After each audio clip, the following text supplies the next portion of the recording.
We are discussing about the write a letter to the district collector, the SP, SDM of your district for imposing a restriction on the use of loudspeaker.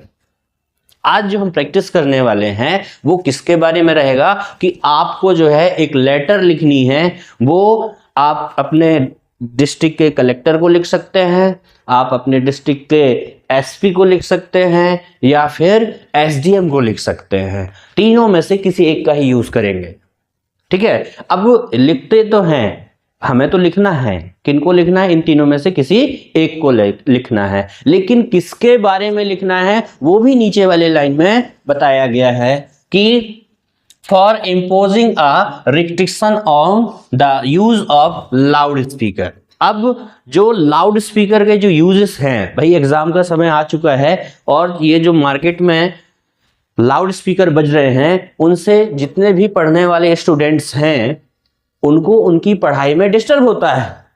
तो अब आप क्या करिए कि अपने district के जो भी एडमिनिस्ट्रेशन हैं उनको एक लेटर लिखिए, मतलब किसी एक को ही लिखना है, सबको नहीं लिखना है, जितने भी एडमिनिस्ट्रेशन है सबको लिख दिया नहीं, किसी एक को ही लिखना है जो बता दिया गया है, ठीक है ना। उनको ये लिखिए कि आप जो है मतलब उनसे रिक्वेस्ट करिए कि भाई हमारी जो पढ़ाई है लाउड स्पीकर के कारण जो है वो डिस्टर्ब हो रही है और हमारे एग्जाम्स भी बहुत जल्दी होने वाले हैं, तो कृपया करके जो है आप क्या कर दीजिए कि ये जो लाउड स्पीकर बज रहे हैं उनको जब तक हमारे एग्जाम ओवर नहीं हो जाते हैं तब तक के लिए उन पर आप बैन कर दीजिए या प्रतिबंध लगा दीजिए, राइट। तो इस मैटर पे आपको ये पूरा लेटर लिखना है। लेटर का क्या फॉर्मेट होता है वो हमने कल समझा है कि आपको किन किन बातों का ध्यान रखना है और कब क्या लिखना है, राइट। सबसे पहली बात कि आपके कॉपी में ये लाइन होगी और आपके लेटर का हर लाइन इस लाइन के किनारे से ही शुरू होगा, इधर उधर नहीं लिखना है, राइट। ये बात का हमेशा हमको ध्यान रखना है।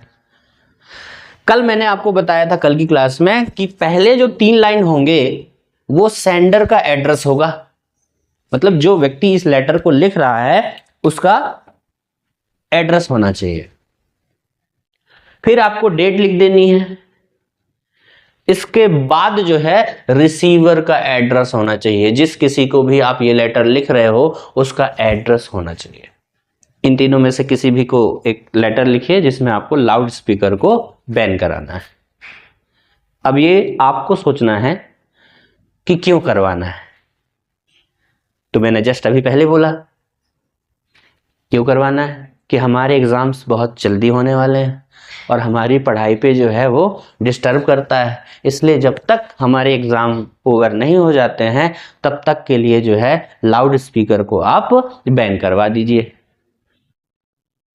ये रीजन हम लिख सकते हैं और यही सबसे बड़ा रीजन होता है, ठीक है ना।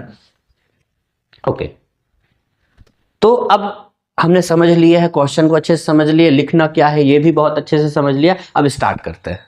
मैंने एड्रेस लिया रिसीवर का, ये सोचने में मुझे टाइम नहीं लगा कि मुझे यहां क्या लिखना है, मेरा जो मन में आया वो लिख दिया। भाई जरूरी नहीं कि मैं क्या लिखूं, सर क्या लिखाए थे, बुक में मैंने क्या पढ़ा था, ये सब सोचने के लिए आपके पास टाइम नहीं है। आपका जो मन करे वो लिख दो भाई। आप यहां चाहे तो 45 भी लिख सकते हैं, 045 कॉमा, और किसी भी एक एरिया का नाम ले लो। अच्छा होगा कि जो क्वेश्चन में ही दे दे वो एड्रेस, जैसे कल वाले क्वेश्चन में वो एड्रेस था तो लिखने में दिक्कत नहीं गई। आज के क्वेश्चन में एड्रेस नहीं है तो हमें अपने से एड्रेस बनाना है। मैंने बनाया, हमने लिखा, ये चाहे तो आपका हाउस नंबर भी हो सकता है या फिर स्ट्रीट नंबर भी हो सकता है। भाई बड़े बड़े शहर में गली का नंबर भी होता है, किस गली में जाना है वहां पे बोर्ड लगा होता है ना, तो ये स्ट्रीट नंबर भी हो सकता है। ओके, खनूजा कॉलोनी लिख दिया हमने। फिर कहाँ का है भाई, डिंडौरी का है, मध्य प्रदेश का है। चाहो तो आप यहाँ पे अपना पिन भी डाल सकते हैं या नीचे भी लिख सकते हैं। इसके बाद आपको एक लाइन छोड़कर डेट लिखनी है। लिख दिया।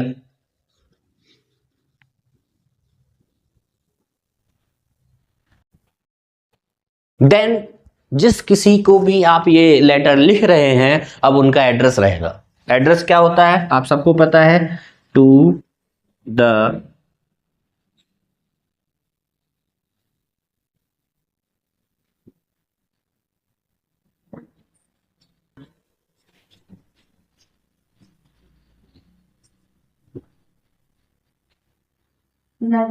कमिंग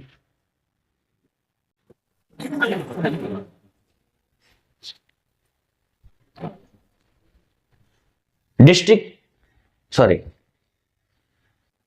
रिसीवर का, सॉरी सेंडर का एड्रेस लिखा, हमने लिख दिया डेट, हमने लिख दिया रिसीवर का एड्रेस। अब क्या लिखेंगे, अब लिखेंगे सब्जेक्ट। सब्जेक्ट भी आप यहां नहीं लिखोगे, इधर ही लिखोगे। तो लिखते हैं सब्जेक्ट, सब्जेक्ट। सब्जेक्ट क्या लिखना है ये आपको क्वेश्चन में ही मिल जाएगा, आपको अपना दिमाग नहीं लगाना है, क्वेश्चन में मिल जाएगा। पढ़ते हैं एक बार क्वेश्चन को। लिखा है write a letter to the collector, the SP, the SDM of your district for imposing a restriction on the use of loudspeaker। अब आपको इसमें से सब्जेक्ट मिल गया, क्या, imposing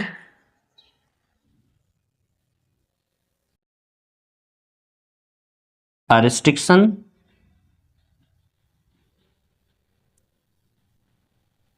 on the use of loudspeaker।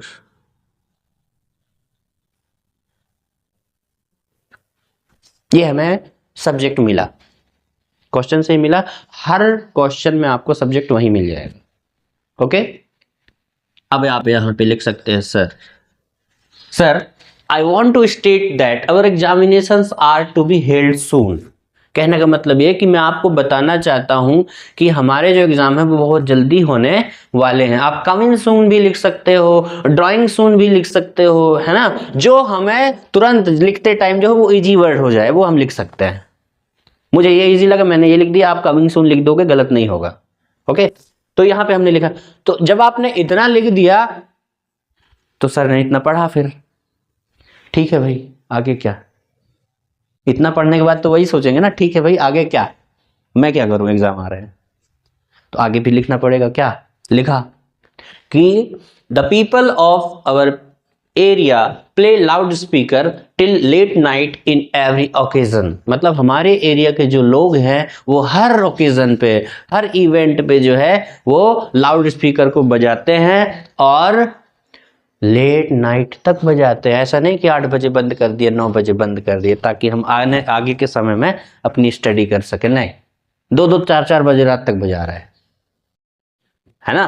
तो इस तरीके से बजाते हैं। अच्छा ठीक है भाई, इतना पढ़ने के बाद बोल रही है ठीक है अब क्या करूं, है ना भाई। ये लेटर को आपने लिखा, क्या पढ़ा सर ने, I want to state that our examinations are to be held soon. हमारे एग्जाम्स जो हैं बहुत जल्दी होने वाले हैं। ठीक है, मैं क्या करूं, हमारे एरिया के जो लोग हैं वो बहुत देर रात तक लाउड स्पीकर बजाते हैं। अच्छा ठीक है, मैं क्या करूं, है ना, बजाने दो ना, आपको क्या दिक्कत है, आपको क्या दिक्कत है। सामने वाला ये सोचेगा, तो आप बताओ क्या दिक्कत है, क्या दिक्कत है। आप लिखो कि ये हमारे पढ़ाई पे बहुत डिस्टर्ब करता है, हम इसकी वजह से पढ़ाई नहीं कर पा रहे, हमारा कंसंट्रेशन नहीं लग रहा है, हमारा भी मन करता है हम वहां जाके नाचे। भाई सीधी सी बात है, जब डीजे बजेगा तो डांस तो होगी, हमारा भी मन करता है कि हम वहां जाके नाचें। बेटर यह है कि उसको बंद करवा दो, हम अपना पढ़ाई कर लें। तो अब बोलो कि ये जो चल रहा है ये हमारी पढ़ाई पे डिस्टर्ब करता है। लिखो, लिख दिया कि this creates disturbance in our study. ये जो चीजें हो रही हैं वो हमारी पढ़ाई पे डिस्टर्ब करता है, हम अपना कंसंट्रेशन नहीं कर पा रहे हैं, राइट, वो हमने लिख दिया। अच्छा ठीक है अब क्या करूं, अब क्या करूं? आप बताओ कि आप क्या चाहते हो। पैराग्राफ चेंज होगा। यहां तक आपने अपनी समस्या लिखी, कल भी बताया था मैंने, अपनी समस्या लिखी। दूसरे वाली लाइन में आप क्या चाहते हो वो लिखना है। क्या चाहते हो भाई? कि आप क्या चाह रहे हैं? सर लाउड स्पीकर पे आप बैन लगा दीजिए। कब तक? जब तक हमारे एग्जाम्स ओवर नहीं हो जाते। तो अब आप लिखो उसको। कह रहा सो इसलिए आई हम्बली रिक्वेस्ट यू, मैं आपसे रिक्वेस्ट करता हूं, ये तहे दिल से रिक्वेस्ट करता हूं, to ban on the use of loudspeaker till our exams are over. मतलब मैं आपसे रिक्वेस्ट करता हूं कि आप जो है लाउड स्पीकर पे बैन लगा दीजिए। कब तक? जब तक हमारे एग्जाम्स ओवर नहीं हो जाते, या हमारे एग्जाम ओवर होने तक लाउड स्पीकर पे बैन लगा दीजिए। यही बात तो आप कहना चाहते हैं, जिसको हमने अभी इंग्लिश पे लिखा है। अब इसके बाद आप यहां पे थैंकिंग यू लिख सकते हैं, या थैंक यू भी लिख सकते हैं। Then you are faithfully,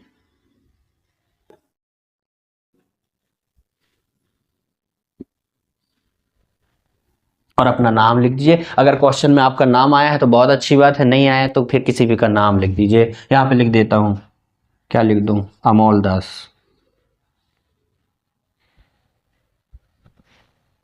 right. तो इस तरीके से हमने लेटर को लिखा है। ये लेटर में सबसे अच्छी बात ये हो जाएगी जब आप उसे एक ही पेज पे कंप्लीट करोगे, सिर्फ एक पेज पे, शुरू से लेकर लास्ट तक। ऐसा नहीं कि कभी कभी होता है ना हमारे साथ कि आधा इस पेज में हो गया, आधा दूसरे पेज में जा रहा है। ये नहीं करना है। ऐसे नोटिस में भी होंगे, पोस्टर्स में भी होंगे। इसे आप जो है एक ही पेज पे फिनिश करना, दूसरे पेज पे ये चीजें नहीं जानी चाहिए। नया पेज से शुरू करो, कोई दिक्कत नहीं है। Yes, okay.